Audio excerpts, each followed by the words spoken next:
लालपरी. रस्त्यात येताना एकच गोष्ट डोक्यात चाललेली, देवाशी एक कन्व्हर्सेशन चाललेले की देवा, किती सुंदर ठिकाणी तू माझं गाव बनवलंयस आणि मला जन्म दिलायस. पुढच्या जन्मी पण कोकणातच माझं गाव असू दे. फोंडा घाटात आलो आणि पाऊस सुरू झाला, आणि पाऊस सुरू झाल्यानंतर नजारे अजूनच जास्त सुंदर झालेत. तुम्हीच बघा आता.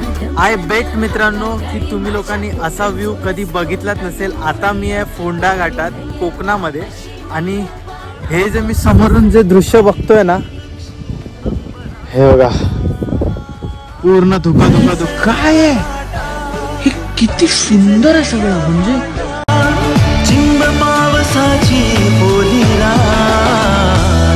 स्वप्नील जोशीच्या इंटरव्ह्यू मध्ये लाईन्सला ऍग्री करून तब्बल 16 तासाने आम्ही पोचलो आमच्या गावामध्ये. आणि गावी पोचल्यानंतर आम्हाला दोनच गोष्टी करायच्या असतात, एक तर गावातलं भजन आणि भजनानंतरची मस्ती. पुढील येणाऱ्या गावातील मजेदार व्लॉग्स बघण्यासाठी आपल्या चॅनलला फॉलो आणि सबस्क्राईब करा.